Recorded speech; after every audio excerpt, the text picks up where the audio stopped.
হাসিনা হলো সেই দত্ত। তাকে যখন আমরা দেশ থেকে তাড়াইয়া দিছি তখন আরো দুইটা মাথা তৈরি হয়েছে।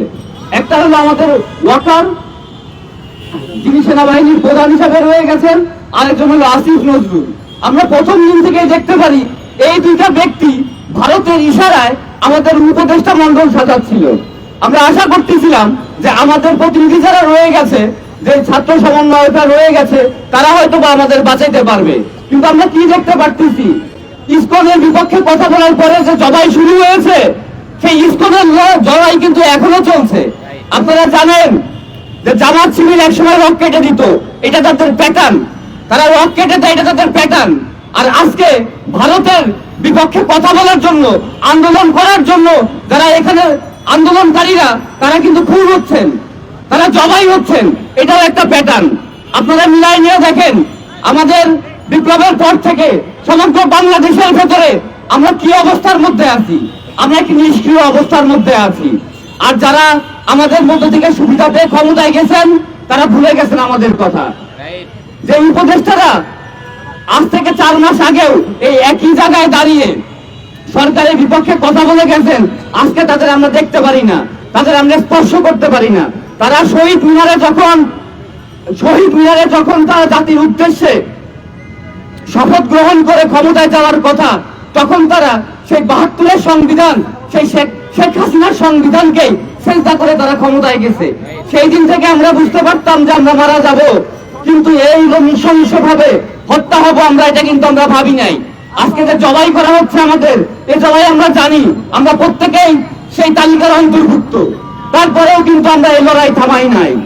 আজকে আমরা ভারতের বিপক্ষে যেভাবে কথা বলছি, অনুরূপভাবে আমাদের যারা ভঙ্গ উপদেষ্টা আছেন, যারা এনজিও কর্মী হিসেবে উপদেষ্টা হয়েছেন, তাদেরও আমরা বিপক্ষে যাচ্ছি।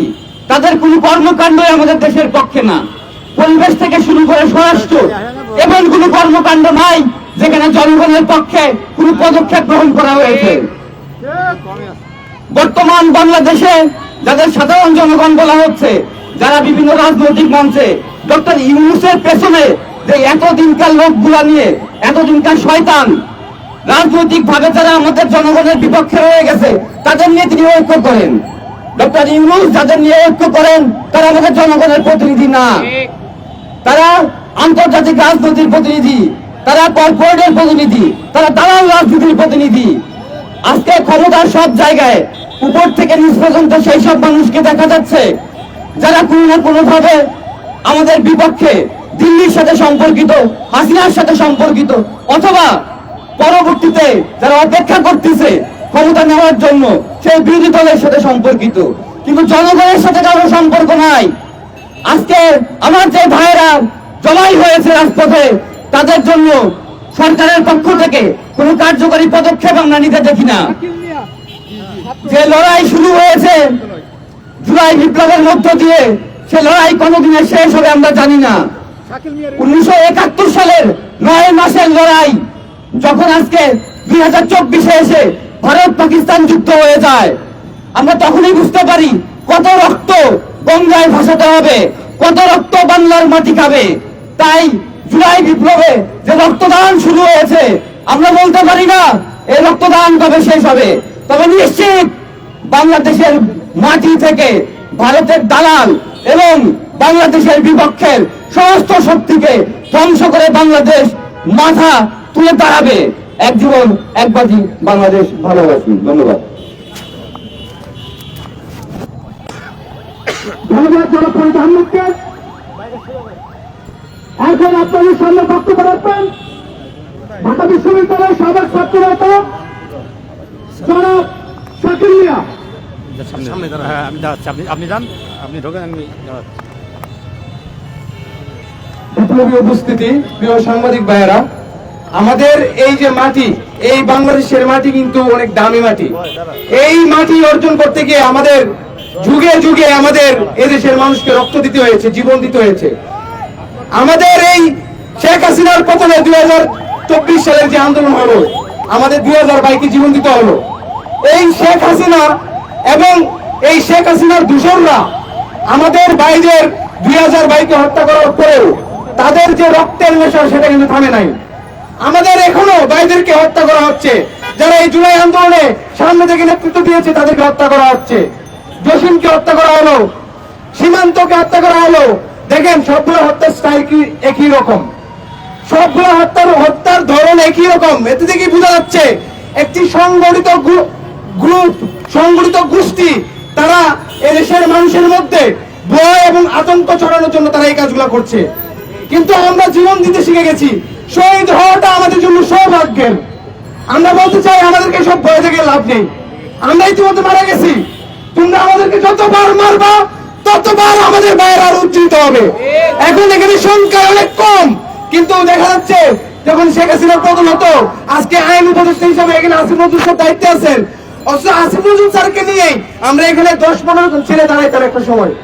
আজকে সেই আসিফ নজরুল স্যার এত গুরুত্বপূর্ণ একটা দায়িত্বে আছেন, তিনি থাকতে এদেশের বিপ্লবী ছাত্র জনতা এখনো কিভাবে তারা অনিরাপদ। এখানে যারা জীবন দিয়েছে সবাই দিয়ে জীবন কেন দিয়েছে? একটা নিরাপদ বাংলাদেশ গঠনের জন্য। অথচ এখন দেখেন, এখন মনে হচ্ছে সবচেয়ে অনিরাপদ একটা অবস্থা আমাদের। কেন কেন এই অবস্থা? কারণ আমরা যাদেরকে দায়িত্ব নিয়ে বসে আছি তারা সঠিকভাবে দায়িত্ব পালন করতেছে না। আমরা বলতে চাই এই আমাদের উপদেষ্টা যারা আছেন তারা যদি সঠিকভাবে দায়িত্ব পালন না করতে পারেন তাহলে আপনারা দায়িত্ব ছেড়ে দেন। এবং আপনারা, আমরা চাই অতি দ্রুত যারা সন্ত্রাসী, যারা খুনি, তাদেরকে বিচারের আওতায় আনেন। আমরা আমাদের ভাইদের জন্য জাস্টিস চাই, আমাদের ভাইদের হত্যার বিচার চাই। আমরা এখানে আজকে এই জন্য এসেছি এবং বাংলাদেশকে একটি নিরাপদ বাংলাদেশ দেখতে চাই।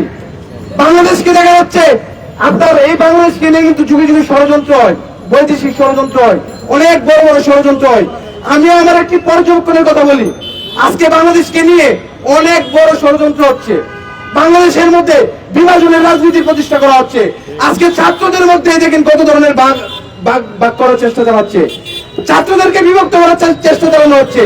আজকে প্রাইভেট বিশ্ববিদ্যালয়, পাবলিক বিশ্ববিদ্যালয়, এই ধরনের নানা ধরনের বিভক্তি করার চেষ্টা চালানো হচ্ছে।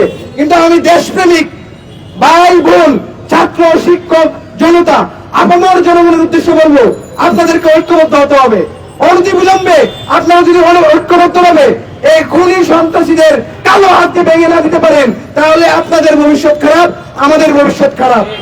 সেজন্য বাংলাদেশকে গঠন করতে হবে এবং আইন শৃঙ্খলা বাহিনীতে যারা দায়িত্বে আছেন আপনাদের কিন্তু আমরা খুব ভালো করে চিনি। আপনারা যখন আগে বলতেন যে আগের হুকুমের গোলাম ছিলেন, আগের সরকার আপনাদেরকে অবৈধ বিভিন্ন আদেশ নির্দেশ দিত, আপনাদেরকে খুনের নির্দেশ দিত, একটাকে গুলি করেন একটাই যায় আর বাকিগুলো যায় না, এসব কথা বলছেন আপনারা, এগুলো আমরা দেখেছি।